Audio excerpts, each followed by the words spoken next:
사도행전 7장 37절부터 53절까지의 말씀입니다.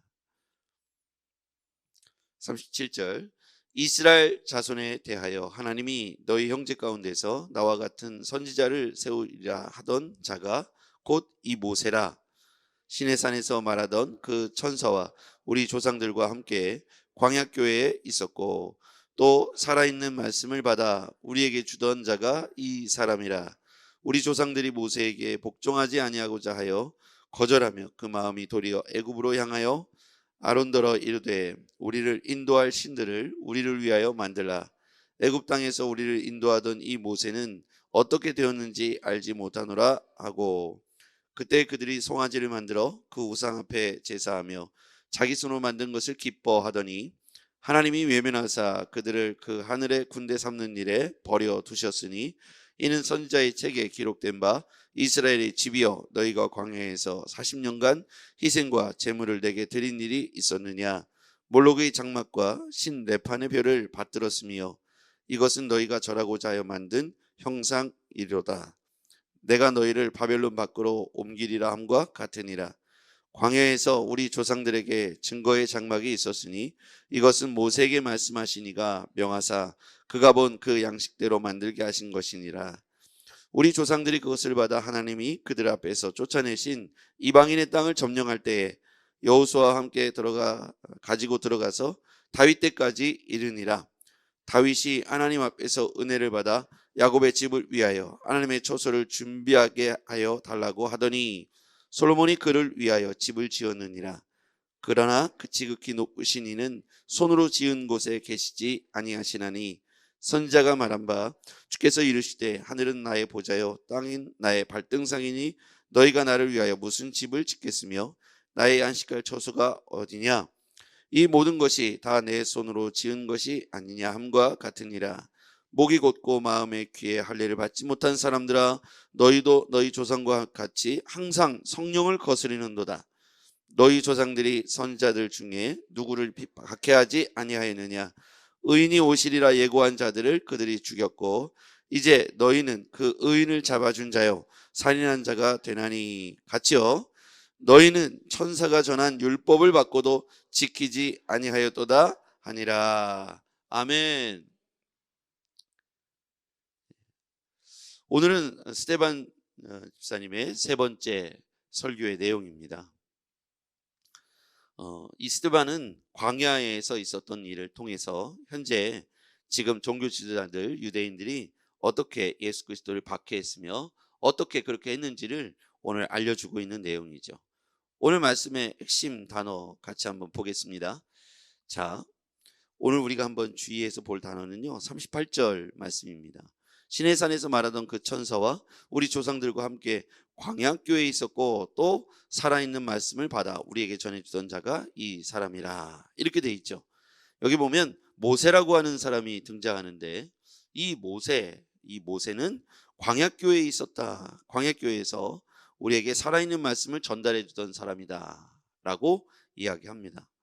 자, 여러분 광야를 교회라고 표현하고 있어요. 광야를 교회라고 표현하고 있습니다.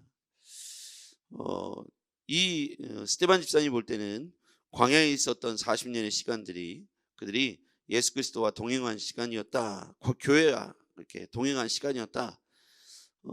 어떻게 보면 그 광야교회는 살아있는 말씀을 받아 우리에게 전해주던 모세의 통치 아래에 있어서 그러므로 말미암아 이 광야는 의미 없는 시간이 아니라 오히려 그 안에서 살아있는 말씀을 받아서 생활을 했던 하나님과 동행의 시간이라고 그 시간을 해석해내고 있습니다. 그래서 핵심 단어는 살아있는 말씀이라고 저는 생각했습니다. 두 번째는 39절에 나옵니다. 그런데 이 조상들이 모세에게 복종하지 아니하고 거절하여 그 마음이 도리어 애굽으로 향했다. 여기서 보면 저는 거절이라고 했습니다. 이스라엘 백성들이 광야에서 살아있는 하나님 말씀을 받아 전해주던 모세를 복종하지 않고 거절했다. 모세를 거절했다. 사실 모세를 거절했다는 의미는 그 안에 사실 그 안에 하나님이 모세를 세웠지 않습니까? 그리고 많은 기적을 이끌어서 모세를 통해서 애굽에서 이스라엘 백성들을 이끌어냈죠. 그러니까 모세를 복종하지 않고, 모세에게 복종하지 않고 모세를 거절했다는 표현은 하나님을 거절했다는 것을 의미하죠. 이스라엘 백성들이 하나님을 거절하고 도리어 그 마음이 도리어 애굽을 향했다. 여러분, 이들이 애굽이라고 생각하면 이 애굽은 광야에서, 자, 애굽과 광야로 두 단어가 배치되는데요. 애굽은 출애굽을 하기 직전까지 살았던 곳이 애굽입니다. 애굽은 어떻게 보면 자신들의 과거이고, 정확히 표현하면 애굽은 그들의 이스라엘 민족이 종으로 살았던 곳이죠. 노예로 살았던 곳입니다. 그곳의 통치자는 바로이지요. 그렇죠? 근데 하나님께서 그들 가운데 그들의 기도와 탄식을 들으시고 종되었던 이스라엘 민족을 자유자로 만들어 주시길 원했죠. 광야는 종되었던 그들이 자유자로 살아갈 수 있는 곳이었어요. 그리고 광야에서의 통치자, 인도자는 하나님이셨습니다. 다시 한번 정리해 볼게요. 광야에 들어오기 전에 그들은 애굽에 살았습니다. 지금 이들의 마음이 변심했어요. 그래서 그들을 인도했던 모세를 거절하기 시작합니다. 이 이야기는 하나님을 거절한 것이죠. 그러면 그들은 무엇을 생각해야 되냐면 자신이 애굽을 도리어 그리워했다고 했어요. 이스라엘 민족이 애굽을 도리어 그리워했다. 이 애굽은 종되었던 곳입니다. 노예로 살아왔던 곳이에요. 이 애굽의 통치자는 바로입니다. 그들이 이제 종으로 살아가고 노예로 살아가는 것에 고통스러운 기도를 하죠. 그때 하나님께서 들으시고 그들을 자유케 하기를 원하셨어요. 그래서 그들을 광야로 인도하셨습니다. 이 광야는 통치자가 바로 하나님이시죠. 사람들은 그럼에도 불구하고 도리어 애굽으로 마음을 향하고 모세를 거절했다. 모세를 거절했다는 건 하나님을 거절했고 도리어 마음이 거꾸로 종되었던 애굽을 그리워했다는 거예요. 이거를 우리의 신앙으로 한번 대입해 가져오면 우리를 한번 생각해 보자고요. 우리의 삶에 보면 우리에게 여러 가지 환난과 고난과 어려움이 당했을 때 광야, 인생 광야를 지나간다고 그렇게 표현하죠. 인생 광야에서 애굽을 그리워하고 과거에 내가 옛사람으로 살아갔던 세상의 종로를 타고 사단의 종로로 됐던 내 인생으로 다시 돌아가기를 원해서 그때를 그리워한다면 마치 오늘 성경에 등장하는 것처럼 과거에 애굽의 삶을 그리워했던 이스라엘 백성들과 뭐가 다르겠습니까? 그 종되었던 것으로부터 해방시켜주기 위해서 광야를 이끌어 가셨는데 그것을 스데반 집사님은 광야를 교회라고 표현했습니다. 우리는 인생 광야라고 이렇게 표현할 만큼 살아가면서 척박하고 고통스럽고 힘든 시간들이 왔을 때 인생 광야를 지나간다고 그렇게 표현하죠. 여러분, 살아있는 말씀을 전해주었던 모세에게 복종하지 않고 거절했다. 근데 그러면서 그것으로 끝나지 않죠. 40절 말씀 볼게요. 같이 읽어볼게요. 시작. 아론더러 이르되 우리를 인도할 신들을 우리를 위하여 만들라. 애굽 땅에서 우리를 인도하던 이 모세는 어떻게 되었는지 알지 못하노라 하고. 자, 이제는 기억도 안 난다는 거예요. 모세는 기억도 안 난다는 거예요. 생각해 보면 여러분, 광야에 나오기 전까지 이스라엘 백성들이 경험했던 출애굽의 역사는 굉장히 놀라운 기적, 이적, 표적의 사건들이죠. 10가지 재앙이 일단 첫 번째, 바로의 손에서부터 출애굽할 때 10가지 재앙이 이게 일반적으로 일어날 수 있는 일이 아니라 하나님께서 이스라엘을 구원코자 기적을 베풀어 주신 거죠. 그 10가지 재앙만으로도 놀라운 기적인데 출애굽 당시에 또 홍해에서 일으켰던 기적의 사건은 그들이 바라볼 때 일상적이고 평범한 일이 아니었습니다. 그리고 광야에서 하나님께서 그들을 지켜주셨던 사건들은 먹여주시고 그리고 인도해 주셨던 여러 가지 기적 사건이 계속해서 연이어 이루어지죠. 바란 광야에 가보면, 그러니까 광야라는 곳이 우리가 생각하는 사막과는 좀 다르지만 그 사막인 것처럼 위로는 태양볕이 있고 아래로는 쉴 만한 곳이 전혀 없습니다. 그늘도 없고 물도 없습니다. 그러니까 하루 종일 태양볕에서 걸어갈 때 생각해 보면 한 35도 40도만 돼도 우리 얼마나 고통스럽고 견딜 수 없는데 그런 떼약볕을 계속 허구한 날 걸어간다고 생각하고 또 몇 날 며칠 그거 가서 머무른다고 생각하면 뭐 먹는 거라든지 씻는 거라든지 또 우리가 일상생활 아주 기본적인 일상생활 하는 것이 얼마나 불편하고 힘들겠습니까? 그런 생활들이 하루하루 겹칠수록 그들은 이끌어 주셨던 놀라운 기적과 은혜들은 다 이제 또 모세까지 다 이제 기억도 안 난다고 말하고 오히려 애굽이 그리워지고 애굽이 더 생각나고 이렇게 말하고 있습니다. 애굽은 그토록 그들이 고통스럽고 힘들어서 벗어나고 싶었던 종되었던 곳이었죠. 우리가 예수님 만나기 이전의 삶을 애굽이라고 표현한다면 우리가 애굽을 예수님 만나기 이전의 삶이 얼마나 힘들고 고통스러웠습니까? 마음도 곳이 없고 또 육체적인 고통이 있었고 그렇게 했던 시간들 통해서 우리가 예수 그리스도 안에 들어와서 평안과 안식을 누리며 위로와 소망을 얻었던 그리고 기도응답의 시간들을 가졌던 것들이 이제 점점 옛날 일들 되면서 현재의 고통스럽고 마치 바람광야에서 현재의 고통스럽고 힘드니까 과거 얼마 전에 있었던 그 기적 사건과 자기 조상들이 당했던 모든 종되었던 시간들을 이제는 오히려 그리워한다는 거예요.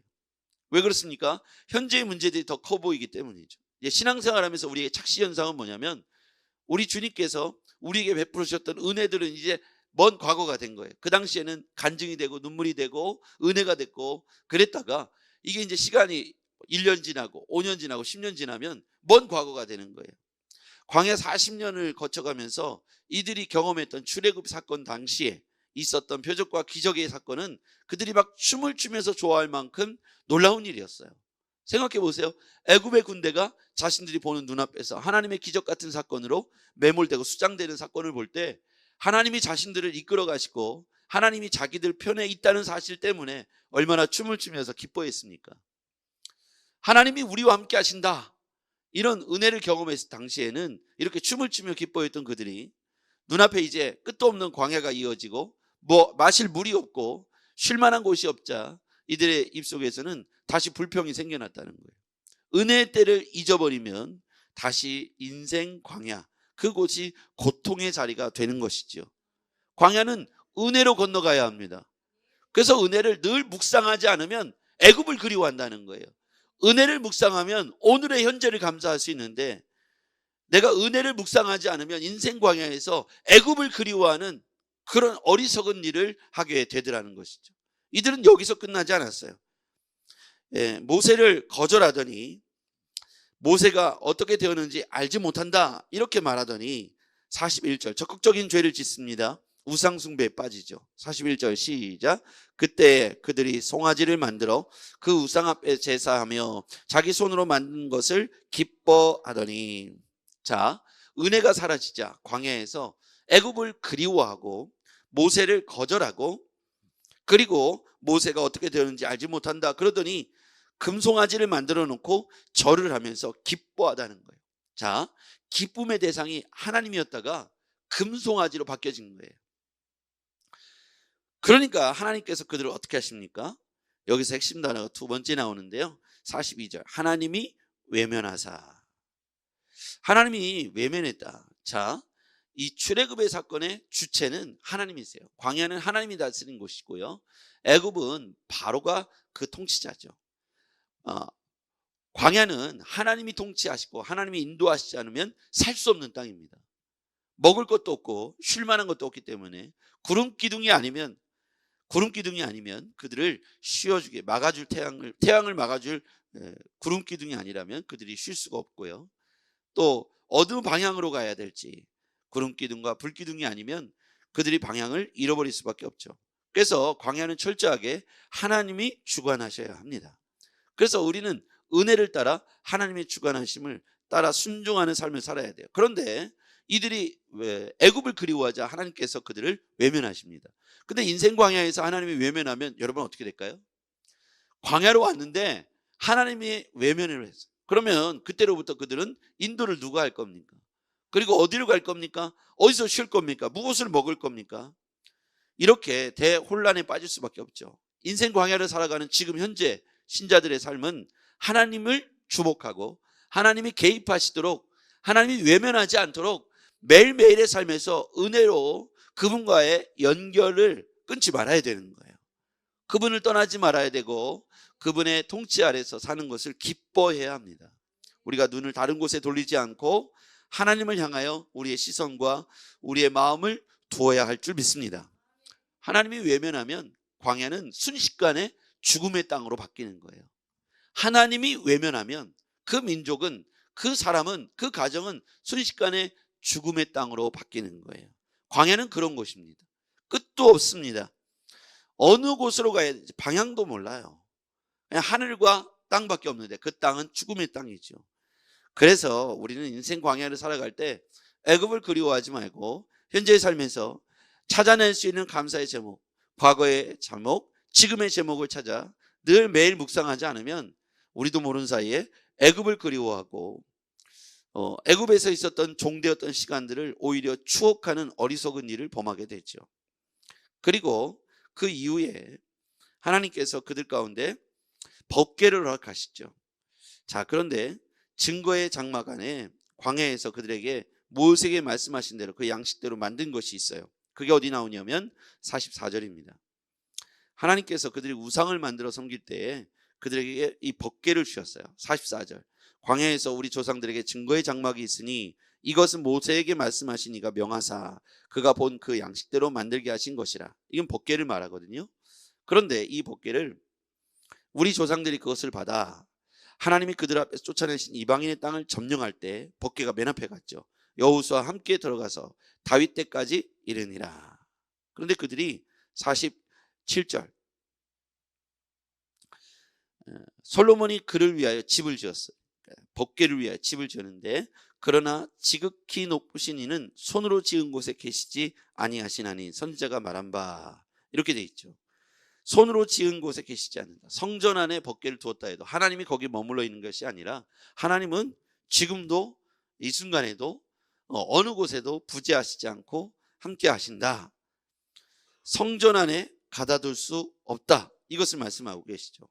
자, 이 끝에 스데반 집사님이 이 설교를 하는 핵심은 뭐냐면 지금 종교 지도자들이 이와 같은 죄를 범하고 있다는 거예요. 불순종의 죄, 하나님을 거절하는 죄, 메시아를 거절하고 핍박하는 죄에 대하여 과거 광야에서 있었던 일들, 출애굽을 통해서 현재 종교 지도자들에게 말하고 있는 것이죠. 그들에게 있는 죄는 뭐냐? 자, 51절입니다. 51절 시작. 목이 곧고 마음과 귀에 할례를 받지 못한 사람들아 너희도 너희 조상과 같이 항상 성령을 거스리는도다. 자, 목이 곧고 마음에 귀에 할례를 받지 못한 사람들아, 이 종교 지도자들, 유대인들 마음의 할례를 받지 못했다.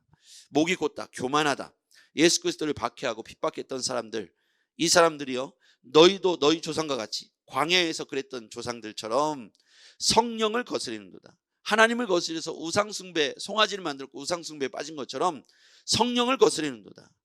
성령께서 예수 그리스도를 이끌어 가셨음에도 불구하고 그들이 그 예고되었던 메시아 예수 그리스도를 박해하고 죽였다는 거예요.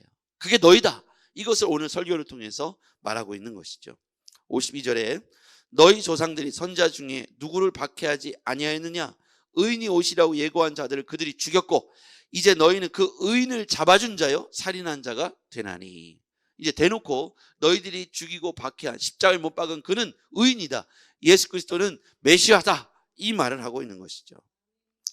자, 오늘 말씀의 내용을 보면 핵심 단어는 모세는 누구냐? 살아있는 하나님 말씀을 받아 전해주던 사람이다. 즉 모세를 거절한 것은 하나님의 말씀, 하나님을 거절한 것이다. 애굽 땅에 인도했던 하나님을 너희들이 거절하고 그 송아지, 금송아지를 만들어 놓고 섬겼을 때 하나님께서 너희들을 외면하실 것이다. 외면하사 그들이 그 고통 가운데에서 살아가도록 내버려 두셨다. 그들이 성령을 거스려 너희 조상들이 누군가를 박해, 의인을 박해한 것처럼 이제 너희가 메시아 예수 그리스도를 십자가에서 죽고 그를 박해하고 그를 못 박았으니 너희가 그 살인자가 된 것이다. 오늘 이 말씀을 전할 때 이것을 해석하는 과정에서 저는 애굽과 광야에 대한 설명을 드렸습니다. 애굽은 종과 노예되었던 곳을 말하죠. 옛사람, 그렇죠? 우리 지금 현재 신앙인들의 상태를 보면 과거의 옛사람의 때를 말하죠. 그곳의 통치자는 바로였습니다. 그런데 그들이 얽매이고 자유케 되지 못한 종노릇하는 것을 보시고 그들의 원망과 탄식의 기도를 들으셔서 그들을 광야로 이끌어 가셨죠. 광야는 무엇이냐면 자유케 된 땅이죠. 그곳의 주인은 하나님이십니다. 광야는 하나님이 이끌어 가시고 인도하시지 않으면 죽음의 땅으로 바뀌어요.